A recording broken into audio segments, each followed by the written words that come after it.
Hello, and a very warm welcome to our podcast, The Sound of Economics. My name is Guntram Wolf, and I'm the director of Bruegel, and I'm pleased to host today a discussion on the quite disappointing global rollout of the vaccine campaign. And in that conversation, I'm pleased to have two of my colleagues, two senior fellows, join me to discuss this issue, Uri Dadusch and Scott Marcus. Now, before I turn to Uri and Scott, let me start by giving our readers and our listeners a few numbers. I think the first important point to make is that really the vaccine strategy and the effective and quick rollout of the vaccine strategy is fundamental, not just for public health, but also for economic recovery. If we do not get the security of coming back to social contacts, it will be very difficult for economic activity to fully resume, and we will remain in a very, very difficult situation. And especially now, where a new variant, a new mutation of the virus, the B.1.1.7, in the UK has become very virulent and very difficult to contain. In that situation, we will have to move very quickly on the vaccine or risk major further lockdowns to prevent that our hospitals very quickly will be overwhelmed. And so we will talk a bit about this new variant of the virus, which has a much, much higher infectiousness, the much higher R0 than the old mutation. But turning to the vaccines more strictly, I think it's fair to say that it has been really a success of global science cooperation, how quickly new vaccines have been developed that are really effective in fighting this pandemic, in overcoming a deadly disease. Now, the vaccines have been approved for some time. We know actually since the summer of last year which ones are most likely to be very promising. There were articles, for example, in the scientific magazine Nature, showing the effectiveness of the BioNTech-Pfizer vaccine already, if I remember correctly, August or September of last year. Nevertheless, there have been delays in the purchase strategy, but there have also been delays in the rollout, meaning in the inoculation, or meaning put simply, in getting the shot into the arms of citizens, and especially vulnerable citizens across the EU. And to give you one number before I turn to my two colleagues, I do want to give you the number of doses that have been already administered per 100 citizens or inhabitants in a number of countries that I think are important references. Of course, Israel is leading and is well ahead of everybody else, so off charts. But let's focus on some key European countries and also the United States. So well ahead at the moment is the United Kingdom, which has administered 6.65 vaccine shots per 100 people, followed by the United States, 3.71. And then the first EU country is Denmark with 2.9 shots per 100 inhabitants. Italy is quite high in the EU ranking with 1.9, Germany 1.3, and then quite at the bottom you have France 0.7, and Bulgaria is at the bottom with less than 0.3. So we have clearly very different inoculation rates, even though we have a joint procurement strategy. And I think that will be one important topic that we will have to discuss today. So really, I think this whole issue is not only central for the recovery and for the health of our citizens, it is also central from a political point of view. I'm convinced that there is a lot of anger and a lot of worry among citizens about why they haven't yet been approached, why they haven't yet found a date when they will be vaccinated, and what has gone wrong. And so what we are trying to do in this podcast is really to disentangle all these various driving factors behind the vaccination strategy and understand better how to move forward so as to accelerate the speed of vaccination, because that is fundamental both politically, economically, and health-wise. That was sort of a long introduction, but I thought this is an important topic. I did want to set the scene and, do want to give Uri the floor so that Uri Dadusch can sort of explain to us, what is really the issue here and, what is the bottleneck? Is it inoculation or is it availability of vaccines? Uri, please. Yeah, so, sitting in Washington and looking at Europe from afar, it's obvious to me that both on the US side and on the European side, but especially on the European side, there are two big issues, which you've mentioned in your introduction. One is the availability of vaccines, and the other is the ability to inoculate with the vaccines that we have available. And it turns out, if you look at the numbers, both of these factors are very important. In the short run, meaning like in the last few weeks and in the current situation, the ability to inoculate with the vaccines we have is a huge problem, which is reflected in the numbers that you showed, because Denmark has the same number of vaccines available, at least according to the plan, relative to its population as France. But Denmark is inoculating at 4 times the rate of France. So there's clearly a big issue. You can see the same issue, but it's not quite as pronounced among states in the United States. However, the sense I have on the inoculation question is that things are improving quite rapidly, because if you see, for example, the data on the United States, 2 weeks ago or 10 days ago, we were inoculating at a rate of about a quarter of the vaccines that we had available. Now we're inoculating at a rate of close to a half or more of the vaccines that we have available. So things are gearing up in the last mile, but they're doing so at very different speeds, underscoring the importance of that problem.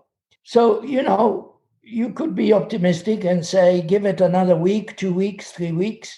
Of course, every day is a day where many, many thousands of people are dying in the United States and Europe. But you could say, you give it another 10 days, 20 days, and the rate of inoculation is going to increase. I'll come back to this issue because there's also a question of who gets inoculated, which is very important, which I hope we have a time to discuss. But then the question becomes, well, let's suppose that we're really good at inoculating with the vaccines we have. Do we have enough vaccines in the course of the next 2 or 3 months, during which, in the United States, they're anticipating another 100 or 200,000 people could die. And in Europe, the numbers are similar. And there, I'm afraid, when you look at the numbers, it's a disappointing picture, particularly in the European Union.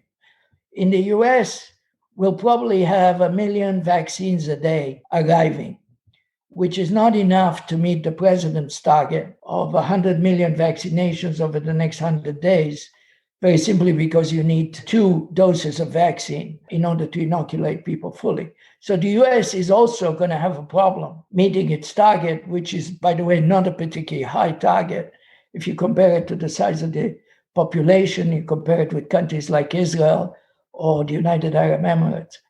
Uri, it's the target of incoming President Biden. It's not Donald Trump's target, the 100. No, that's right. Sorry, incoming, it's tomorrow, yeah. And the European numbers just look much worse to me. We don't have very specific numbers, at least I don't have them. But I'm looking at some of the press reports, and it looks to me like the Europeans, over the next several weeks, are only going to get a fraction relative to their population of the vaccines that the United States is getting. So it is clear that that's going to be a big issue. And let me also underscore that the two issues are related: inoculations of existing vaccines and the number of vaccines available, very simply because if policymakers or decision makers at the local level don't have confidence that they're going to get a lot of vaccines, they're not going to work as hard in order to create the structures that are needed in order to deliver the vaccines. And that's part of the problem. So I'm afraid I have to conclude that, especially in Europe, but also in the United States, we have really bungled the launch of these vaccines, which we knew were coming. And we said we were going to invest a lot of money in production and securing these vaccines. Well, clearly we haven't done enough. Okay, so before we sort of talk about what can be done about it, let's get the perspective of Scott, who studied quite in detail the procurement and the purchase process, and perhaps he can give us a sense of why EU hasn't bought more vaccines so far, and why so far not more vaccines have been delivered. Scott, please. Thank you, Guntram. Yes, well, that I think is exactly the issue. The way I would look at it is that the European Union did some things that were very right in the early stages, but then they bungled the ongoing response over the last 6 or 7 months. What they did right in particular was first to establish a coordinated European approach to vaccine purchase. This easily could have been a competition among the member states. The member states have competence for health, not really the European Union. The fact that they got everybody on board with an emergency support instrument and funded it with some real money was a good first step.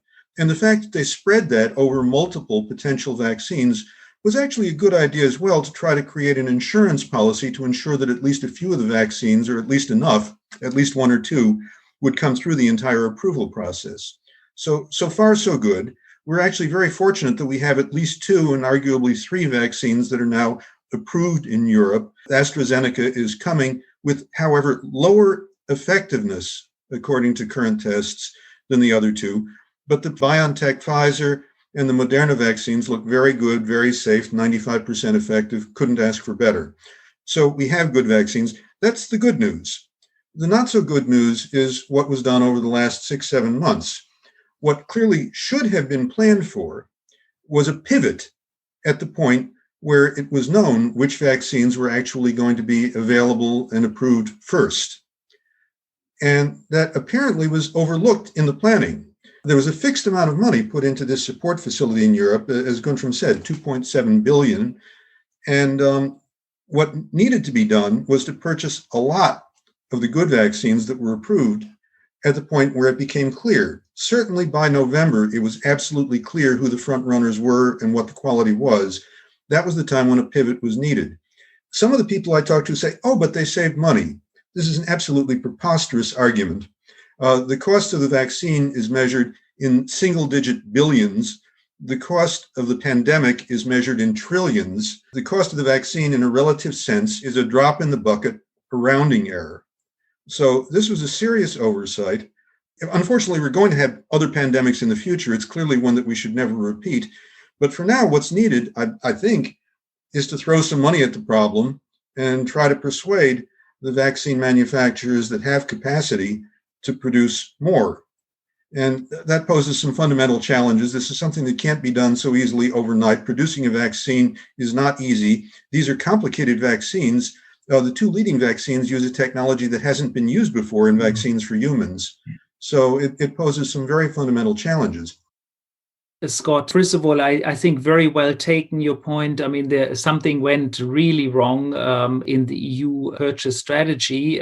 We do not know, at least I do not know, who took that fateful decision to limit the budget for a vaccine purchase to 2.7 billion. I mean, clearly, top political leadership should have been more alert to the proportionality here. I mean, we set up a rescue and a recovery fund of 750 billion, but we can't mobilize the couple of billion we need for the vaccine. So that was really a very wrong decision. And my sense is really, but that's a sort of more an impression. And I think we will have to see some serious political accountability on this issue.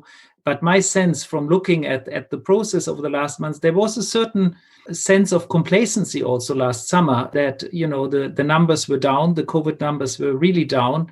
And I think a lot of people had that feeling, well, we are sort of over it and we managed to contain the virus. And so the top political attention wasn't given in a certain period.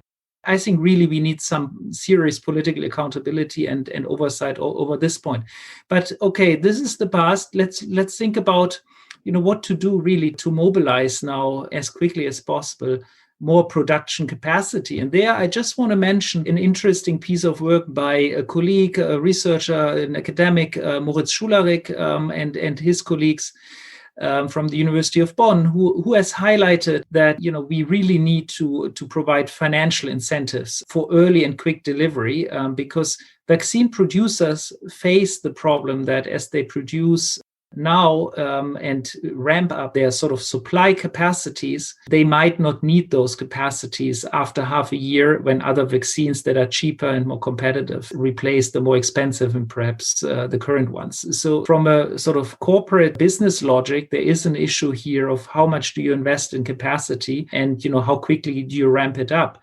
I've also heard from policymakers that it's not an impossible task to solve, but it does take a couple of months. And that's what you described, Scott. It does take a couple of months until you actually have the right physical production capacity available.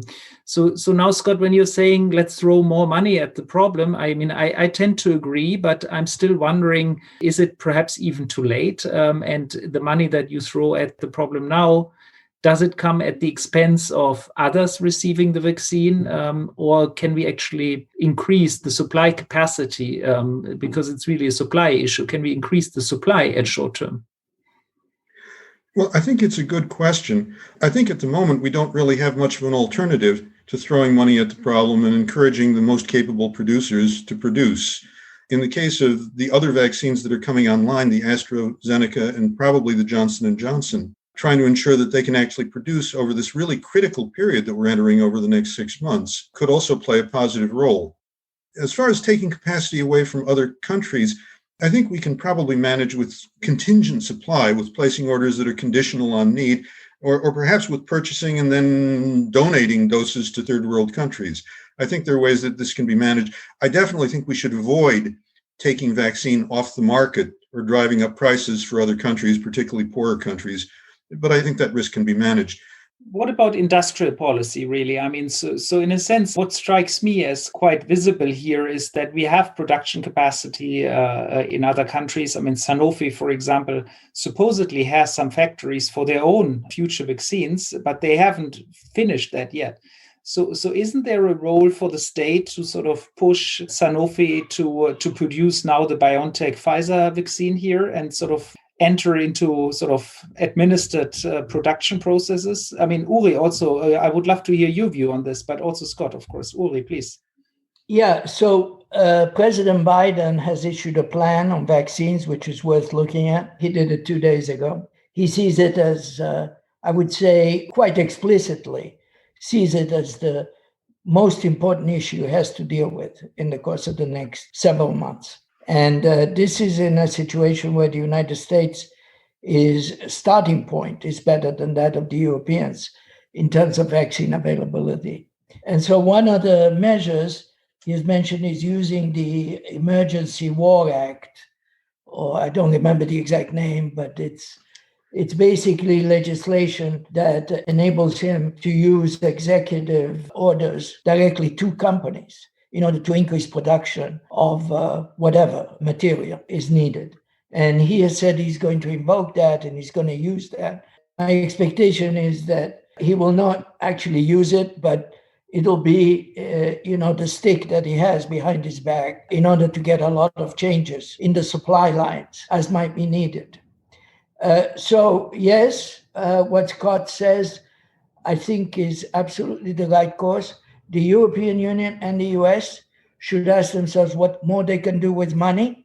I don't know whether parallel legislation exists in Europe, but they should also ask themselves what power the governments have to orient production in a very direct way to help the production of vaccines. I can think of two other things that should be considered. One is, if we have a shortage of vaccine, guess what? From an economic and humanitarian health point of view, it becomes extremely important to decide who gets the vaccine. If you don't have enough vaccines, and that's one of my concerns, both about Europe and the United States, is that the vaccines are not adequately targeted yet on the people who most need the vaccines, that are the older people and the people with comorbidities. Without a question, in the United States, there's too much interference in the system by all sorts of unions, etc. In Italy, we are very proud of the fact that in Italy, they're ahead of the rest of Europe, or most of the rest of Europe.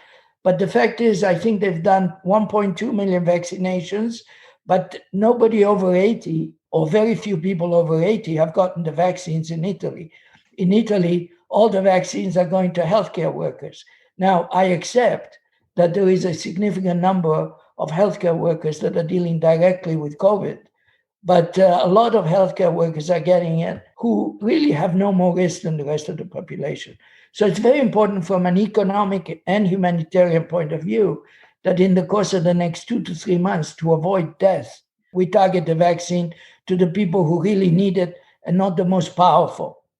Third measure that we should look at, and this, of course, is going to be very controversial in Europe and in the United States. We know that there's a very good chance that the Sinovac vaccine, which is being used in United Arab Emirates, its efficacy, not completely demonstrated according to all the rules, is around 80%.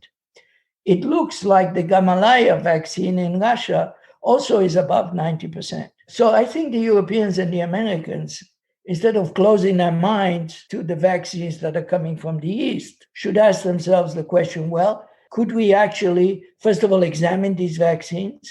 Perhaps they can be approved for emergency use, even if the European Union and the US doesn't buy them for whatever reason, and I am very sensitive to the geopolitics here, etc. As a minimum, you give a signal to the developing countries, we need them vaccinated as well. That, okay, we don't have enough Moderna and Pfizer vaccines to go around, but we actually believe that the Chinese vaccine and the vaccine and maybe the Indian vaccine are pretty good vaccines. Let's zoom in on the developing country perspective perhaps at the end. But Scott, I do want you to react to some of the points that Uri made more on the production side, if you would like to react to a few points. Well, thank you. Indeed, yes. First, the question that you posed just before Uri came in was, could other companies play a larger role in manufacturing for the ones that are currently authorized? That actually makes excellent sense. Sanofi at this point has announced delays. They're talking about their vaccine first being available toward the end of the year, if then. That means that they presumably have a lot of surplus production capacity. And ideally, if that capacity can be mobilized, it would mean that it could potentially be a win-win for everybody. That might be done through purely commercial means. I'm not sure that government has to get involved, but maybe government does have to. We should essentially ensure that through council and parliament that we do that. Scott, can I just say on this point, a good example is, and I think it's good that you point out that there can be very commercial solutions. I think a good example is BioNTech that took over a major factory of actually Novartis in Marburg, which is going to turn out 250 million doses until the summer as of February. So that's a nice example of a commercial solution. Now, I'm not sure whether that commercial kind of solution would work with a direct competitor like Sanofi, but I think certainly it deserves some clear exploration, and I think also government guidance would probably be helpful. That's right. I didn't mean to say exclusively Sanofi. There are a number of vaccines that are going to be later coming online. Sanofi is one of the last, which is why I mentioned it first. But any of them would have surplus capacity in the interim. And that may also help to reduce the stranded investment in production capacity, because eventually they can perhaps cut over their capabilities. If there's some stranded investment, then by gosh, the European Union should shoulder the costs. It's worth it. Again, this is peanuts compared to the saving of bringing the pandemic under control even 1 or 2 months earlier. So it should simply be done. But there are other vaccines as well. The AstraZeneca has been approved for use in the UK. There are claims now that it could be approved as soon as end of January for use in the European Union. The biggest challenge with that is that it's hard to know how effective it is. In the tests, oddly enough, they got a result of 90% effectiveness when it was used with the wrong initial dosage, a smaller initial dosage than planned, and then only 62% effective when it was used as intended. So it's a little scary to use it until we understand what's actually going on there. Nonetheless, even at that level, even if it gets what they claim is an overall of 70%, maybe it would have considerable value for use in people that are not in the highest risk groups. Let's say younger people, where it still would reduce the number of serious infections, the number of deaths, could help to bring that R0 number down, which is something that we desperately need. Now, I think this is crucial. because we're in a race against time, thanks to this new variant that's emerged in the UK. The very good study that was done at Imperial College shows that in a period in the UK where the lockdown was causing the conventional previous variants to decline in frequency, the R0 number is critical here. If it's less than 1, that means that the virus will tend to reduce in its impact. You'll get fewer new cases per day over time. If it's above 1, and especially if it's substantially above 1, you get exponential growth, you get rapid increase. The Imperial College says that the numbers look like about 0.9 for the old variant, at the same time that they were around 1.4, 1.5 for the new. They're talking about a difference of 0.4 to 0.7. That doesn't sound big, but in fact, it's enormous. And what it says is if we don't get this under control pretty soon, we're going to really have an extraordinary problem. Now, the point that Uri was making before about making sure that the virus gets to the right people is critical. Here, I think some member states are doing better than others. It seems to me that the plans that Germany has in place are pretty sensible. They're first doing those in senior homes, nursing homes, those who are caretakers to them, and healthcare workers who deal directly with COVID cases. And then those over 80. In a second wave, they'll do those over 70. A fairly sensible process. About 1.2 million people vaccinated in Germany. It's not enough. And here we do seem to be vaccine constrained. They're talking about doing about 750,000 vaccinations during the first quarter per week. And they're aiming at 11 to 13 million for the first quarter. So that sounds like a big number, but it's not enough. We've got a population of 80 million. It really needs to be more. And even if you multiply the rate that they're talking about today, you don't get to the 11 to 13 million.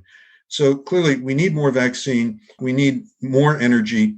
It's going to be an issue. One other challenge that we haven't talked about, and I think needs to be considered, is the question of willingness to be vaccinated, right? The quantity of vaccine available is a huge constraint. The ability to get it into people's arms and all of the staffing and logistics that implies is a huge challenge. But the people have to be willing to get vaccinated. For the elderly, those most at risk, it looks like that's going to be a big number. But overall, not that big. For Germany, the surveys suggest about 2/3. For France, it's only about 54% in the surveys that I've seen. That's part of the reason, I'm sure, why the French have problems really getting these vaccines in. So selling this to the general public in the interest of everybody is going to also be a critical constraint. Yeah, I mean, on this point, I tend to believe that the willingness to get vaccinated will increase with time, and especially the more vulnerable are definitely more willing. I mean, that we can already see in the surveys. But I agree with you, it is also constrained, and some countries actually use interesting techniques. I read that Indonesia is actually using social media stars and get them vaccinated first in front of the social media channels so that everybody sees it's safe. So that's the strategy. But Uri, let's perhaps spend the last 2 minutes and then we have to close our half an hour conversation. It's going to be over. But let's spend perhaps the last 2 minutes on really the global perspective on this, because it's clear that there are multiple externalities to not letting everybody as quickly as possible vaccinated. I mean, it's not only a huge health issue in the developing world itself. We've seen the numbers are going up in Africa and elsewhere. But it is also a major risk for the developed countries that new variants, new mutations of the virus develop in other countries and then come back through international travel and so on and so forth. So really, not just out of humanitarian reasons, the developed world has an interest in vaccinating the poor countries, but really also out of a purely sort of egoistic, selfish consideration, because new mutations are actually emerging, and they are emerging, as we are learning now, more quickly than we thought. There's new mutations in Brazil, in South Africa, in the UK. So really, to solve this pandemic, we will very quickly have to actually inoculate large parts of global populations. So what's your thinking on this issue? Well, Guntram, as you know, I'm a big skeptic on this whole idea of eliminating the virus altogether, and particularly doing it through herd immunity. Herd immunity may work at the level of the world. It's not going to work at the level of an individual country unless Germany, France, etc., want to close themselves from the rest of the world, which is not going to happen, at least not for long. And so the issue, therefore, in my view, that's why I emphasize so much that the objective in most countries now is not herd immunity, it is not eliminating the virus, it is vaccinating the people who are really vulnerable to the virus. That's by far the most important thing you can do from a humanitarian and economic point of view. Now, just a word about the developing world. The bad news, of course, is a lot of countries, nearly all countries in the developing world, have not even started vaccinating. I mean, I work a lot in Morocco, as you know. They haven't even started vaccinating in Morocco. This is 20 miles from Europe or 10 miles from Europe. And that is the case of many countries around the world. That's the bad news. The good news, and it's very important to bear in mind, is that in large parts of Africa in particular, and many of the poor countries, though not all, the fraction of the population that is really vulnerable to the virus is much, much smaller than in the advanced countries. So I calculated that in the whole of Africa, there's less people over the age of 65, which are the people where the target is, where the real vulnerability is, than there are in the whole of the United States. Much less, actually. So you don't need anywhere near as big numbers, okay? And the other point, but that's not always the case. So, some countries in Latin America have a huge problem and need more vaccine, depending on their demographics. And China is quite old. China is quite old, but China, we don't worry about China. They're doing so much better than anybody else, in all sorts of ways. And I go back as a final point on the developing countries to the need for international collaboration. We have to, on the pandemic front, deal with it from a global perspective. And that, I hope, is what the Biden administration is going to do. And what does that mean? It means saying, guys, okay, there's not enough Pfizer vaccine. But look, there's a good Chinese vaccine, and there's a good Russian vaccine, and there's a good Indian vaccine, and there may be more of these. And how do we work together in order to get everybody vaccinated that needs to be vaccinated? This is the challenge. It would have been unthinkable to deal with this under the present Trump administration. As of next week, things may very well change. And that's one of the things we need to communicate here in Washington, as in Brussels, is we have to open our minds. We have to look internationally, because if we don't, this thing is going to be with us 5 years from now. I think really our time has come to an end. It was a fascinating discussion. Thank you so much, Scott. Thank you so much, Uri. I'm sure it's not going to be the last discussion we are having on this issue, but I think it was very important to really unpack the issues we discussed today. And to our listeners, thank you for listening. And please join us again for our next podcast, and join us on our website for the various analysis on www.bruegel.org. Thank you for joining, and bye-bye.